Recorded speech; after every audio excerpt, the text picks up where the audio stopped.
누가복음 13장 22절부터 30절까지 우리 다 같이 한 목소리로 읽겠습니다.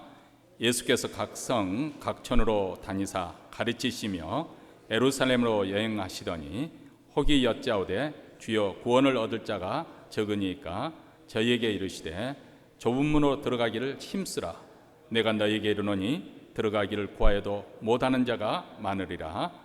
집주인이 일어나 문을 한 번 닫은 후에 너희가 밖에 서서 문을 두드리며 주여 열어주소서 하면 저가 대답하여 가로되 나는 너희가 어디로서 온 자인지 알지 못하노라 하리니 그때 너희가 말하되 우리는 주 앞에서 먹고 마셨으며 주는 또한 우리 길거리에서 가르치셨나이다 하나 저가 너희에게 일러 가로되 나는 너희가 어디로서 왔는지 알지 못하노라. 행하가는 모든 자들아 나를 떠나가라 하리라. 너희가 아브라함과 이삭과 야곱과 모든 선지자는 하나님 나라에 있고 오직 너희는 밖에 쫓겨난 것을 볼 때 거기서 슬피 울며 이를 감이 있으리라. 사람들이 동서남북으로부터 와서 하나님의 나라 잔치에 참석하리니 보라 나중된 자로서 먼저 될 자도 있고 먼저 된 자로서 나중될 자도 있느니라 하시더라. 아멘. 오래전에 제가 풍자의 글 읽었던 것 중에 남자의 일생이라는 제목의 글을 읽은 적이 있습니다. 이 글의 내용에 의하면 사람이 세상에 태어나면 이제 아기로 태어나게 되면 임금이 된다는 것이죠. 사람들에게 환영을 받고 그리고 귀하게 대접을 해주니까 어떻게 보면 인생에 가장 사람들에게 잘 대접받는 임금으로서 대접을 받습니다. 두세 살이 되면 돼지가 됩니다. 왜냐면은 모든 것이 다 입으로 들어가기 때문에. 그리고 대여섯 살이 되면은 노루새끼가 됩니다. 가만히 있지 못하고 이리저리 날뛰고 다니니까요. 사춘기가 되면 숙회가 된다고 합니다. 그리고 이제 장가를 가게 되면 소가 됩니다. 왜냐하면 가정을 부양하기 위해서, 가족을 부양하기 위해서 일만 죽도록 해야 하기 때문에 그렇습니다. 은퇴를 하게 되면 털 빠진 원숭이가 된답니다. 그리고 땅속에 묻힐 때 비로소 사람이 되어서 묻힌다는 것이죠. 그러니까 일생을 살면서 인간으로 사는 시간은 딱 두 번, 아기로 태어나서 임금으로 살 때 하고 죽어서 사람으로 누웠을 때 이 두 때만 사람으로 살지 나머지 때는 짐승으로 산다는 것이죠. 물론 풍자의 길입니다. 풍자의 글이기 때문에 사실이라고 말씀드리기는 어렵습니다. 어쨌든 사람마다 다 가는 인생길이 다르고 살아가는 모습도 다릅니다. 그러나 거쳐가는 그 경로를 보면은 우리 인간이라는 공통 부모가 있기 때문에 거의 비슷한 경로를 거쳐가는 것은 분명한 사실이고 또 마지막 이 죽음에 일어나서는 모든 사람들이 다 맞이하는 것이기 때문에 가장 공평한 것으로 끝을 마감합니다. 근데 우리 성경에 보면은 이렇게 각자 천차만별에 가는 인생길이 다를지라도 꼭 거쳐가는 두 개의 문이 있고 또 두 가지 길이 있다고 우리에게 말씀합니다.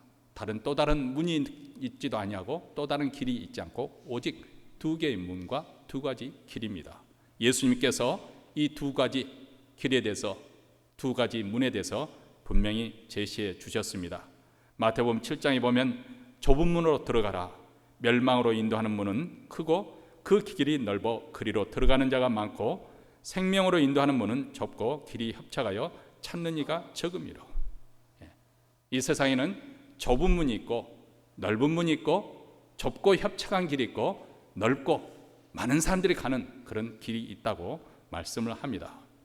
지금도 그렇습니다마는 예수님 당시에도 지금 현재 내가 가고 있는 그 인생길에 대해서 깊게 숙고하고 사는 사람들은 그렇게 많지 않았을 거라고 생각합니다. 아니 지금보다도 더 훨씬 더 하루하루 먹고 사는 것이 절박했던 아주 궁핍한 살림살이였기 때문에 어쩌면은 자기 자신의 구원 문제에 대해서 그리고 죽음 이후의 삶에서 생각하는 것 자체가 사치로 생각하는 사람도 분명히 있었을 것입니다. 그 이외에도 유대인이라는 혈통과 또 유대교의 전통에 따라서 구원의 문제는 내가 고민할 문제가 아니라고 생각했던 대다수의 유대인들이 그 당시에 있었습니다. 왜냐하면 그 당시 유대인들의 보편적인 생각은 우리는 아브라함과 이삭과 야곱의 자손이기 때문에 하나님의 언약의 백성이다. 그리고 하나님의 선택하신 백성이므로 구원은 당연히 우리의 것이다. 이렇게 생각을 했습니다. 유대인으로 태어나서 언약의 그 표징으로 할례를 받습니다. 또 일생을 살아가면서 율법을 지키기 위해서 여러 가지 규례와 규칙을 지키면서 종교 행위를 열심히 해왔습니다. 그렇다면 무엇을 더 구원을 위해서 노력할 필요가 있겠는가? 만약에 구원을 받는다면 당연히 우리 유대인들이 먼저고 저 이방 사람들은 아마 지옥불에 장작감으로나 쓰임을 받을 것이고 우리는 이미 천국에 들어가는 하나님 나라에 들어가기에 합당한 기본 요건을 갖춘 자다. 혈통으로 봐나 종교적인 의식으로 봐나 우리는 다 자격 요건을 갖춘 사람이다. 그렇게 생각했던 것 같습니다. 그런데 예수님의 말씀을 가르침을 듣고 보니까 이 문제는 그렇게 그들이 생각한 것처럼 단순한 문제가 아니라는 것을 생각했습니다. 왜냐하면 예수님께서는 구원에 대해서 분명히 그들에게 복된 길을 제시하고 가르쳐 주셨지만 동시에 엄하게 심판에 대해서도 가르쳐 주셨기 때문에 그렇습니다.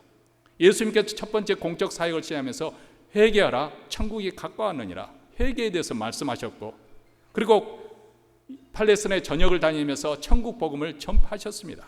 많은 사람들이 예수님의 말씀을 듣고 천국에 대해서 구원에 대해서 영생에 대해서 그리고 하나님의 영광에 대해서 그리고 은혜와 그리고 또 진리에 대해서 그들은 가르침을 받았습니다. 그런데 동시에 회개치 아니하면 너에게 멸망이 임할 것을 예수님께서는 계속 경고를 하셨습니다.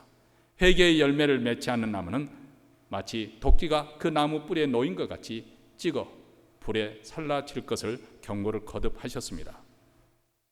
이렇게 예수님의 말씀을 듣고 보니까 특히 어떻게 보면 그 당시 유대교에서 가장 존경받는 바리새인과 서기관들에게 예수님께서 6차례나 화 있을진저 이 경고의 메시지를 듣다 보니까 아니 저렇게 열심히 신앙생활하는 사람들에게도 우리 주님께서 저렇게 화 있을지나 하고 책망을 하시는데 그렇다면 우리 구원 문제가 정말 이렇게 안일하게 잘 될 거라고 생각할 수 있는 그런 상황이 아니라는 것을 아마 그들이 느꼈던 것 같습니다.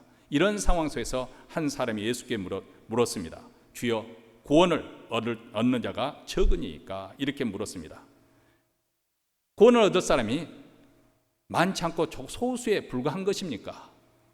아마 그들이 불안했던 것이겠죠.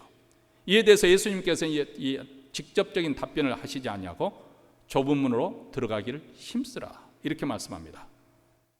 다시 말하면 다른 사람들이 구원받을 문제에 대해서 왈가하지 말고 내 자신 구원에 대해서 염려해 보라는 것입니다. 왜냐하면 들어가기 구하여도 못하는 자가 많을 것이기 때문에 그렇습니다. 그 시대의 사람들이나 오늘 이 시대의 사람들도 현대인들도 사실 죽음 위의 삶에 대해서는 그렇게 심각하게 숙고해 보는 사람들은 많지 않습니다. 종종 가령 예를 들어서 우리가 장례식에 갈 때 죽음이라는 것이 뭐 다른 어떤 특정 부류의 사람들이 아니라 나 사랑하는 가족들에게도 일어날 수 있는 거구나. 그리고 내게도 언젠가는 찾아올 수 있는 거구나. 이렇게 생각이 들지만은 그러나 대체적으로 사람들은 죽음 이후의 삶에 대해서 심각하게 숙고해 보지 않습니다. 아니 천국과 지옥에 대해서도 가볍게 생각을 하는 것이죠. 막연하게 어떻게 천국에 가느냐.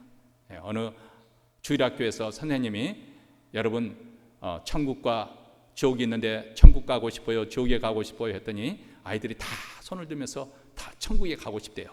그러니까 그러면 어떻게 하면 천국에 갈 수 있을까요? 그랬더니 아주 똘똘하게 생긴 목사 아들이 손을 번쩍 들다는 거예요. 그래, 어떻게 갈 수 있냐고 물어보니까 죽으면 가요. 근데 여러분 어린아이가 그렇게 답변했지만은 사실 보통 일반적인 사람들의 생각이 그렇습니다. 죽으면 천국에 갈 거라는 그런 막연한 생각을 하고 그 문제에 대해서는 진지하게 생각하지 않습니다. 그들은 심상하게 생각하겠죠. 내가 그래도 선량하게 살아왔는데 그래도 비교적 양심적으로 살아왔는데 남에게 크게 해악을 끼친 일이 없는데 내가 손해를 봤으면 봤지 내가 남에게 무슨 큰 잘못을 한 것이 없는데 특별히 이렇게 교회에 다니는 분들 이런 분들은 거기에 덧붙여서 야, 나는 태어날 때부터 예수 믿는 가정으로 태어났고, 그리고 어렸을 때 유아 세례도 받았고, 그리고 내가 일생을 살면서 주일 예배에 빠지지 않고 예배에 출석하고 있고, 하나님을 믿어 또 헌금 생활도 하고 봉사도 했는데, 이렇게 열심으로 나름대로 신앙생활을 했는데 내가 천국 가기 위해서 그 무엇이 필요하겠는가, 이런 생각을 갖기 쉽습니다.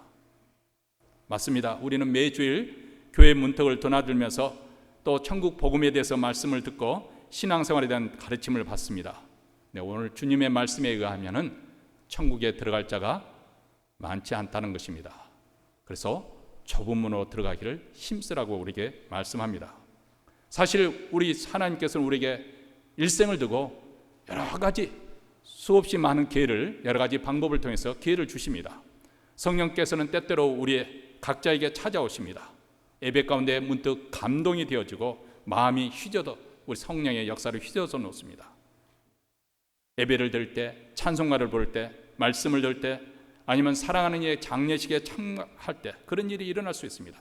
아니면 어려운 일이 당할 때, 병으로 해서 죽음에 직면했을 때 성령께서는 우리가 미처 보지 못했던 진실을 보게 하는 거죠. 아, 이 세상이 전부가 아니구나. 내가 알지 못했던 영적인 세계, 그리고 사후 세계라는 것이 있는 거구나. 나의 영원한 운명은 어떻게 될 것인가, 그것을 생각하게 만들어줍니다. 그리고 문득 하나님의 살아계시는 이 하나님의 임재가 느껴지고 그분의 능력이 나타나는 것을 깨닫게 됩니다. 이런 전능하신 하나님의 임재가 느껴지니까 그 앞에 초라한 우리 인생이 깨달아지면서 우리 마음이 한없이 부드러지고 겸손하게 됩니다. 그리고 불현듯 이제까지 내가 하나님과는 상관없이 죄악 속에 빠져 살았고 아주 이기적인 그런 존재였다는 것을 자각하게 되는 것이죠. 나는 나름대로 남에게 해를 끼치지 않고 평범하게 소박하게 살아왔지만은 그는 하나님 앞에서 선 내 모습을 보니까 아, 내가 지금까지 살아온 데서는 지나치게 세상져 있고 내 욕심, 정욕에 따라 살아왔구나. 하나님과 구세주는 전혀 상관이 없는 삶이었다는 것을 자각하게 되는 것이죠. 세상 재미에 빠져서 하나님의 은혜와 사랑에 대해서는 내 마음이 너무나 냉담하였다는 것을 알게 됩니다. 그리고 지금까지 내가 저질러 온 실패와 그리고 허물과 죄악에 대해서 통렬한 가책을 느끼면서 마음의 통증을 느끼게 됩니다. 어쩌면 그동안 너무나도 당연하게 생각했던 하나님의 은혜의 사랑이 얼마나 귀하고 복된 것인가, 거룩한 성도로 살아가는 삶이 얼마나 영광스럽고 소망이 있는 것인가 깨달아지는 것이죠. 그래서 더 순결하게 살기로 다짐하게 되고 올바르고 고상한 삶을 갈망하게 됩니다. 여러분, 지난날 한번 돌이켜 생각해 보십시오. 이런 깨달음과 각성의 순간이 얼마나 많았습니까? 어쩌면 많은 사람들은 그것을 잊어버리고 사는지도 모릅니다. 아니, 있었지만은 내가 잊어버렸다고 생각했던지 간에 우리는 분명히 수많은 그런 체험들과 경험들이 있었습니다. 근데 이런 경험이 주는 의미가 무엇일까요? 무엇을 말씀해 주고 있는 것일까요? 그것은 죄로부터 돌이키라는 하나님의 거룩한 부르심입니다. 그리고 우리를 구원으로 초청하시는 하나님의 사랑의 음성이기도 합니다. 우리에게 베푸시는 제사함의 은총, 그리고 죄인들에게 끝없이 용서하시는 하나님의 자비, 이것을 베푸시는 하나님의 부르심인 것이고 또 천국 본향으로 돌아보라는 하나님의 또 초청이기도 합니다.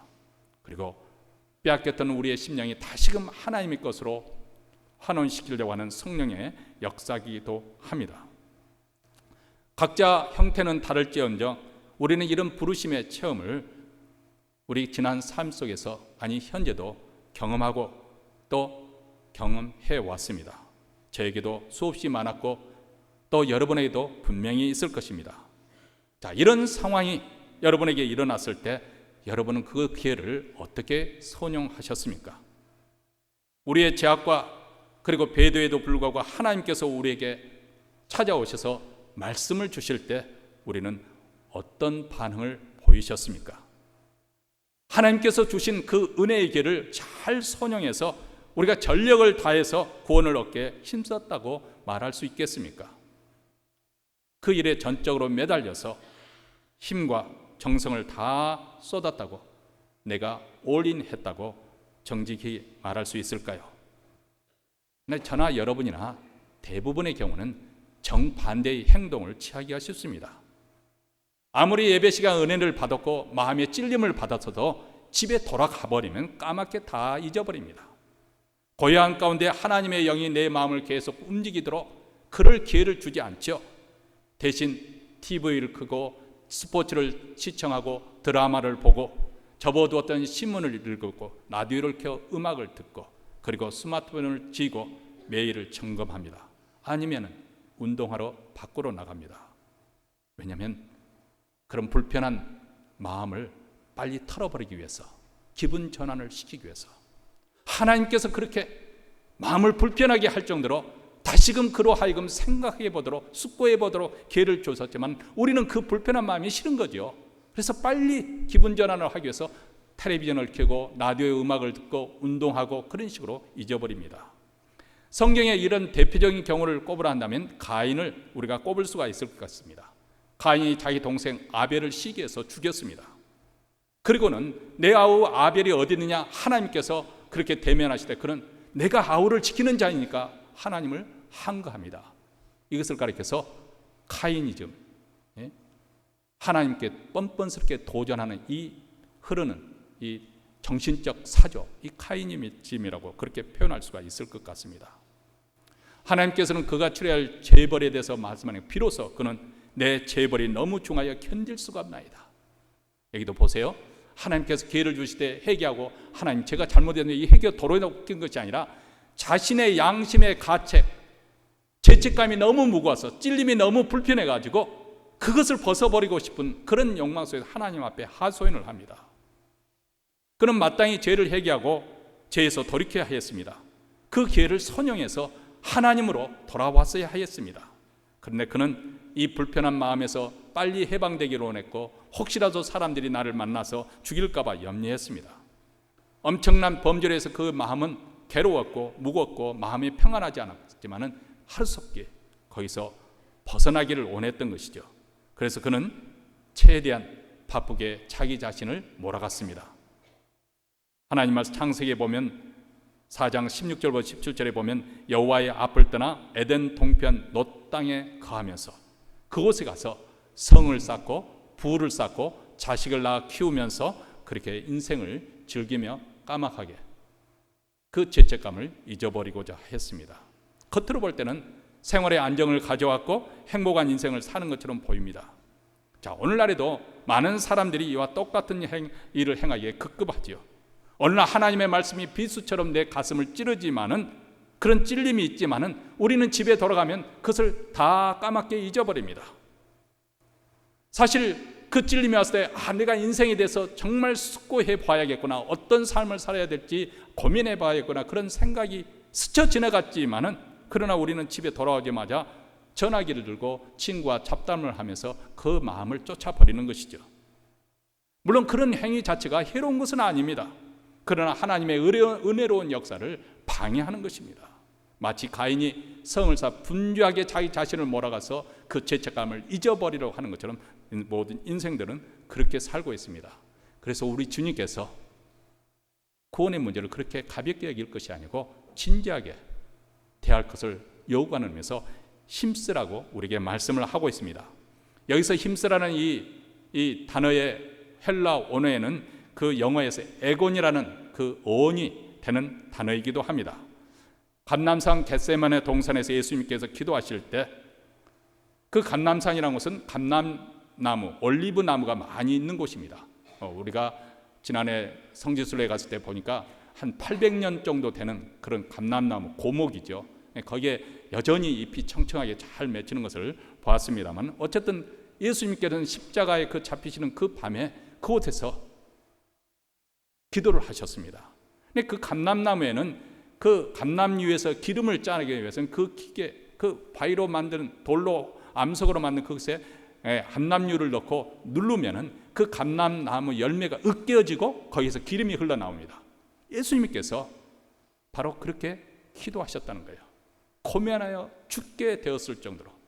그래서 누가복음에 보면 예수님께서 땀방울이 땅에 떨어지는데 핏방울 같이 떨어졌다.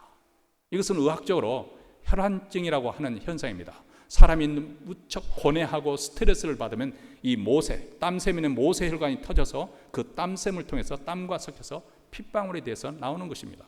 예수님께서 말 그대로 완전히 스트레스 받으시면서 십자가의 앞에서 고뇌하시면서 기도하실 때는 이 애곤이란 말은 바로 그때 사용하는 것입니다. 그뿐만 아니라 십자가의 그 못 박혀 죽는 그 당하는 고통, 이 십자가의 애곤이가 또 있습니다. 당시 이 애곤이라는 단어를 헬라 사람들은 운동선수가 치열하게 경쟁하는 가운데 상대방을 제압하기 위해서 젖먹는 힘까지 다 짜내어서 그렇게 할 때를 애곤이라고 합니다. 제가 그 짐에, 저쪽 짐에 갔었는데요. 오랜만에 좀 운동 좀 해보려고 갔는데 이쪽으로 가니까 우리 교회 여사분들이 너무 많고, 그래서 그 자리를 피해서 저쪽 구석진 곳 남자들이 웨이트 트레이닝 하는데 거기 가서 좀 숨어서 하려고 딱 가보니까 이 몸짱 남자들이 득실득실한 거예요. 엿기를 드는데 뭐죠? 한 100파운드, 200파운드 드는 것을 번쩍번쩍 드는데 저는 이제 30파운드, 40파운드 들고 거기 옆에서 껴서 하려니까 초라해서 운동을 할 수가 없는 거예요. 근데 그 사람들 운동하는 거 보면 근육이 울퉁불퉁 하는데 그렇게 10번, 12번 하면서도 한 번 더 그냥 막 손을 부들부들 떨면서 올리는 거예요. 그렇게 되면 아마 근육이 이 근육질인가요? 그게 찢어지고 그렇게 해서 또 아물게 되고, 그래서 세포 분열이 이루어져서 그렇게 근육이 이렇게 발달이 된다는 그런 말이 맞는지 틀리는지 그런 말을 들은 적이 있습니다. 애곤이란 말은 그렇게 힘쓰는 것을 말합니다. 물론 우리가 이렇게 구원받기 위해서 노력한다고 선행을 행한다고 해서 구원받는 것은 아닙니다. 근데 내 힘으로 구원받지 못한다는 것을 깨달았다 할지라도 여전히 우리 주님께서는 구원을 바라고 갈망해야 된다는 것입니다. 왜냐하면 우리가 구원을 간절히 바라고 갈망할 때 비로소 하나님 앞에선 내 인생, 죄인의 비참한 그 공고한 모습을 깨달을 수 있기 때문에, 그리고 죄인에게 베풀어진 하나님의 구원의 의미가 무엇인가를 자각할 수 있기 때문에 그렇습니다. 적어도 자기 자신이 비참한 공궁에 있다는 그 사실을 자각할 때 우리는 죄를 포기할 수 있고 또 새로운 출발이 이루어질 수 있는 계기가, 또 출발의 문이 열리기 때문에 그렇습니다. 구원은 하나님이 주십니다. 그러나 우리가 구해야 됩니다. 영생은 하나님이 주십니다. 그러나 우리가 갈망해야 합니다. 의롭다함은 하나님이 주십니다. 그러나 우리가 의롭게 되기를 위해서 목말라 해야 합니다. 우리가 죄를 미워해야 되고 우리가 죄의 자리에서 떠나야 합니다. 하나님이 우리를 대신해서 죄를 미워하여 주고 죄에서 떠나는 것이 아니라 우리가 죄를 미워해야 되고 죄의 자리에서 떠나야 합니다. 우리가 좁은 문으로 들어가기에 힘을 써야 되는 것이지 하나님이 우리를 대신해 힘써 주시는 것이 아닙니다. 씨름하듯이 고민하고 발버둥 쳐야 된다 그 말입니다. 여러분, 오늘날 많은 교회 성도들이 교회에 출입하지만은 왜 그렇게 성도들이, 이런 말씀은 좀 죄송스럽습니다. 신앙의 용사들도 많은데, 근데 대부분 많은 경우에 보면은 너무 나약하고 허약하다는 그런 느낌을 지울 수가 없습니다. 예전에 우리 믿음의 선배들이 했던 그 신앙생활과는 지금은 너무 태도가 다르고 너무 약삭빠르고 자기 이기적으로 자기의 것을 추구하면서 사는 그런 모습을 볼 때 이 변덕스러움, 경박성, 그리고 시험 받았다고 하는데 도대체 시험 받은 게 뭐였어요? 정말 한번 우리 자신 스스로 한번 물어보세요. 여러분이 뭘 시험 받았습니까? 주를 위해서 얼마나 대단한 희생을 했기에 주를 위해서, 죄와 싸우기 위해서 피까지 흘리고 투쟁을 한 적이 있습니까? 뭘 가지고 시험 받았다고 하는 것인지. 시험 받았다고 하는 거 보면은 그 고가운 말 한마디 들은 것 때문에 시험 받았다는 거예요. 그러면 우리가 살다 보면 항상 칭찬받는 말만 듣고 살아야 됩니까? 그러지 못합니다. 여러분, 교회도 죄인들이 모이는 곳이에요. 세상 사람들은 죄인이라고 인정하지 않는 죄인들이 사는 곳이고, 교회 안에는 죄인이라고 인정하는 죄인들이 모여 사는 곳이에요. 이런 교회에서 뭘 기대하겠어요? 뭘 시험 받았으나? 죽도록 충성하면서 시험을 받았다고 한다면 이해가 될 수 있습니다. 그런데 왜 이렇게 사람들이 쉽게 시험에 넘어지고 또 시험에 믿음에서 후퇴하게 되는 것인가? 어쩌면은 이 구원 문제에 대해서 첫 번째 단추가 잘못 끼워진 것처럼 너무 수월하게, 너무 쉽게, 너무 안일하게 생각하겠기 때문이 아닌가? 이 구원의 문제에 대해서 씨름하고 고민하고 고투를 해야 되는데 그런 경험이 없는 것이죠. 어떤 과학자가 실험실에서 실험하는데 그 뇌고체에서 나방이 뚫고 나오는 거예요. 근데 얼마나 시간이 걸리면서 그것을 조금씩 해가서 구멍을 뚫어가지고 나오는데 보니까 그냥 나오려고 막 몸에 비비고 발버둥을 치면서 간신히 나오더라는 거죠. 그래서 그것을 보다가 그 과학자가 너무 좀 안타까워서 좀 도와주려고 칼끝으로 이렇게 구멍을 좀 키워줬다는 거죠. 그런데 몸부림을 치면서 그 좁은 공을 헤쳐 나오는 뇌에는 나와가지고 애벌레가 나와가지고 이제 그 나방이 돼서 홀홀 날아다니는데 구멍을 키워준 이 나방은 날지를 못하고 기더라는 거죠. 왜 그랬을까요? 좁은 그것을 공간을 비비면서 나오면 고투르면서 나온 그것은 날개에 힘을 얻어서 소위 말하면 근육이 생겨서 날 수가 있지만은 수월하게 나왔던 그 뇌에는 날 수가 없는 거예요. 날아야 되는데 기어다닐 수밖에 없는 거예요. 어쩌면 오늘날 치열한 내적 씨름 없이 수월하게 신앙생활, 교회에 왔다 갔다 하다 보니까 이런 사람들로 교회에 채워지니까 교회가 허약하게 되고 이번에 한국에서 코로나 19인가요? 그것이 발병돼서 최근에 아주 급증했지 않습니까? 그 이유가 그 신천지라는 이단 때문에 그랬습니다. 그동안 그것을 보면서 얼마나 한국교회가 취약했는가. 신천지 교인들이 다 개신교인들로부터 온 사람들입니다. 그거 아세요? 천주교도 아니에요. 대부분 다 개신교에서 다녔던 사람들이 신천지에 넘어간 거예요. 왜 그랬을까요? 지금 개신교가 뭔가 지금 허약점이 있는 거예요. 취약점이 있는 거예요. 제대로 가르치지 못한 거죠. 그래서 거기에 설득해서 넘어가는 거죠. 우리 주님께서 왜 우리에게 힘쓰라고 하셨을까? 두 가지로 오늘 말씀하고 있어요. 우선 첫째로는 너무 늦어서 노력이 불가능할 때가 오기 때문에 그렇습니다. 집주인이 일어나 문을 닫아버릴 때가 있다는 것입니다. 우리는 언제 그날 그때가 될지 아무도 알지 못합니다. 오직 하늘에 계신 아버지만 아신다고 그렇게 했습니다. 그러므로 지금이 결단의 순간이고 지금이 구원의 날이고 은혜의 시간입니다. 이번이 마지막 기회가 될 수가 있습니다. 그래서 우리는 힘써야 하는 것입니다. 기회를 놓쳐서는 안 되는 것입니다. 한 번 문이 닫힌 후에는 다시 열리지 않기 때문에 그렇습니다. 두 번째로 왜 우리가 힘써야 하고 노력해야 되는 것인가? 문의 입구가 좁기 때문에 그렇습니다. 예수님께서 좁은 문이라고 우리에게 말씀하셨습니다. 한꺼번에 많은 사람들이 들어갈 수 있는 그런 널널한 문이 아니라는 것입니다. 물론 문자적으로 우리가 천국 들어가는 문이 좁은 문이라 해서 진짜 문자적으로 그렇다는 것은 아니지만은 어떤 그것을 메타포를 통해서 우리에게 전해주려는 말씀이 있습니다. 너무 좁아서 한꺼번에 들어갈 수 있는 그렇게 널널한 문이 아니라는 것입니다. 한번 상상을 해보십시오. 자, 건물이 있습니다. 건물의 라비에 보니까 사람들이 왁작질 것 많이 이렇게 있습니다. 근데 그 입구의 문은 회전문이에요. 회전문 아시죠? 한 사람이 들어가고 이쪽 한 사람이 나오고 이렇게 돌면서 이렇게 들어가는 문이에요.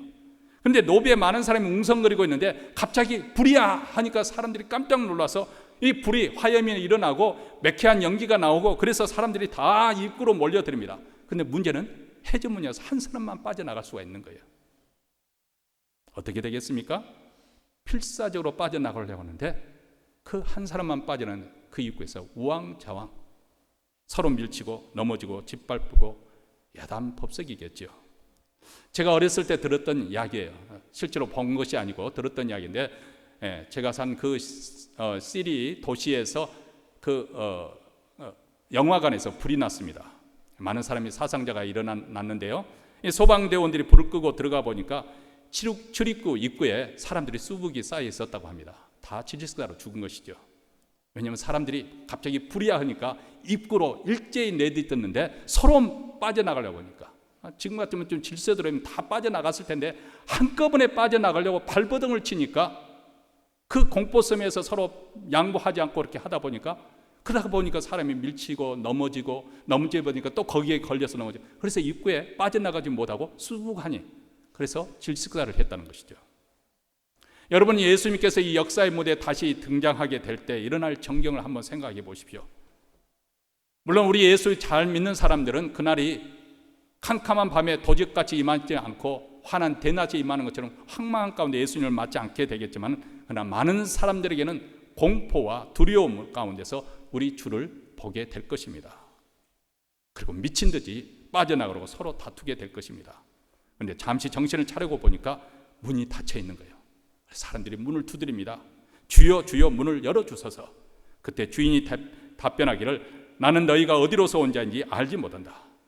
그러자 그들이 말합니다. 아니, 우리는 주 앞에서 먹고 마셨으며 주는 또한 길거리에서 우리를 가르치셨나이다. 예수님께서 말씀을 전할 때, 산에서 들판에서 광야에서 말씀을 전할 때 그들은 거기서 들었다는 거예요. 오병이의 역사를 보았습니다. 떡 5덩이와 물고기 2마리로 그 많은 사람들이 먹고도 남아서 12관계로 벌어지는 그런 놀라운 역사를 보았습니다.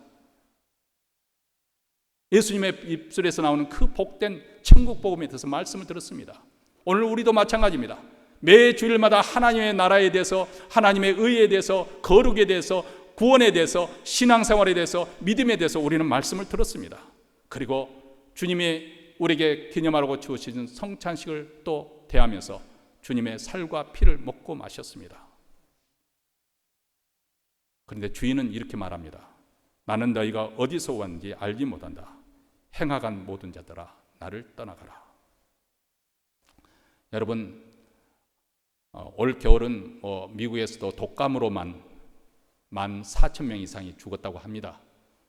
그리고 우리도 감기 걸린 분들도 많이 계시고, 지금도 오늘 또 독감을 해서 출석하지 못한 분도 계시고 그렇습니다. 또 한국에서는 또 중국에서부터 시작된 그것으로 인해서 코로나 신종 바이러스로 인해서 많은 사람들이 전전긍긍하고 공포에 또 두려움에 사로잡혀 있는 상황입니다. 그러나 엄밀하게 보면은 우리 인생이 정말 대책 없는 거 아니겠어요? 그래서 오늘 또 다음 주 또 몇 차례 걸쳐서 가장 중요한 핵심, 복음의 핵심에 대해서 말씀을 전하려고 합니다. 왜냐하면 우리는 준비되어 있어야 하기 때문에 그렇습니다. 특별히 구원에 대해서 관심을 갖는 것만으로 충분하지 않다, 그 말입니다. 구원을 위해서 우리 힘써 노력해야 되고, 구원을 받은 게 확증이 있어야 됩니다. 다시 말씀드립니다. 그렇다고 해서 우리가 노력한다고 해서 구원이 얻게 된다는 것을 말씀드리는 것도 아닙니다. 적어도 구원에 대해서 우리는 씨름해야 됩니다. 고민해야 됩니다. 진지하게 자기 자신에게 물어봐야 됩니다. 이 문제에 대해서 나는 확실한 것인가 우리는 해야 됩니다. 이 문제가 확실하기 전까지 절대 끈을 놓아서는 아니 됩니다. 우리 주님께서 힘써 구하라고 말씀하셨기 때문에, 그렇기 때문에 만약에 이 문제가 해결이 되냐면 하나님께 탄원하고 예언하고 간구하고 기도해야 됩니다. 그러면 우리 주님께서 말씀하시기를 우리를 만나 주실 것을 약속해 주셨습니다. 너희는 내게 부르짖으며 와서 내게 기도하면 내가 너희를 들을 것이요 너희가 전심으로 나를 찾고 찾으면 나를 만나리라. 우리 주님께서 말씀하셨기 때문에 그렇습니다. 이미 구원을 받았다고 믿고 있는 분들에게도 말씀합니다. 그렇다면 여러분이 지금 서 있는 길은 어느 쪽인가요? 여전히 좁고 협착한 길입니까? 회개의 그 좁은 문을 통과해서 여러분이 계속해서 그 좁고 협착한 그 길을 가고 있습니까? 아니면은 어느 순간 어느 도중에 세상과 타협한 나머지 세상 사람들이 가는 넓고 그 편한 길로 이동을 해서 그 길로 가고 있지는 않습니까? 참된 신자의 길은 처음 이 회개라는 좁은 문을 통과해야 될 뿐만 아니라 그 가는 길은 끝까지 좁고 협착한 길입니다. 왜냐하면 그 길은 세상 사람들이 하는 그런 추종하는 그런 자기의 욕심과 또 탐욕과 그리고 정욕에 따라서, 그리고 마음의 그런 충동에 따라서 사는 그런 길이 아니기 때문에 그렇습니다. 그것은 예수 그리스도의 부르심에 따라서 자기 자신을 부정하고 자기 십자가를 지고 주님을 쫓아가는 삶이기 때문에 그렇습니다. 좁고 협착하지만은 왜 우리가 포기할 수 없는 것인가? 왜냐하면 이 길은 우리 주님이 함께 하시는 길이고, 이 길 끝에는 생명이 약속되어 있는 복된 길이기 때문에 그렇습니다. 하나님의 나라를 기업으로 유업받을 줄 우리는 알기 때문에 그렇습니다. 이 길대로 가면 우리 주님께서 약속하십니다. 베드로후서 1장에서 그러므로 형제들아 더욱 힘써 너희 부르심과 택하심을 굳게 하라. 너희가 이것을 행한즉 언제든지 실족치 아니하리라. 이와 같이 하면 우리 주 곧 구주 예수 그리스도의 영원한 나라에 들어감을 넉넉히 너희에게 주시리라. 넉넉히 주시리라. 여러분, 이 목사가 이렇게 하면 고맙습니다. 그것에 만족해서는 안 됩니다. 하나님과 씨름해서 하나님께서 여러분에게 확신을 주실 때까지 이 문제를 가지고 탄원하고 씨름하고 고민하고 싸워야 됩니다. 그냥 안일하게 이 목사가 그렇게 가르치니까 아멘, 그러면 구원 받았어, 이렇게 생각해서는 안 된다, 그 말입니다. 우리는 그 정도의 수준의 구원을 이야기하고 있는 것도 아닙니다. 우리의 인생길은 두 개의 운명이 있습니다. 하나는 영생의 길이 있고 또 하나는 영벌의 길이 있어요. 영생이나 영벌이나 영원히 사는 것은 마찬가지인데, 영생은 하나님 앞에서 복된 영화로운 삶을 계속 영원히 사는 것이고, 영벌은 지옥에서 영원히 형벌을 받으며 사는 것입니다. 이런 우리의 영원한 운명을 짓는 가름짓는 이 구원의 문제에 대해서 어떻게 우리가 소홀할 수가 있고, 어떻게 우리가 등한히 할 수 있고, 어떻게 그것을 쉽게 생각하고 넘겨들을 수가 있겠어요? 만약 이 메시지를 들으면서 찔림을 받으면서 이 문제에 대해서 내가 별로 고민해 본 적이 없다, 정말 내가 구원받았을까? 그렇다면 본문 말씀을 읽고 또 읽으면서 기도하십시오. 하나님께 매달리십시오. 하나님, 이 문제가 정말 확증되기까지는 내가 결코 뒤로 물러서지 않겠습니다.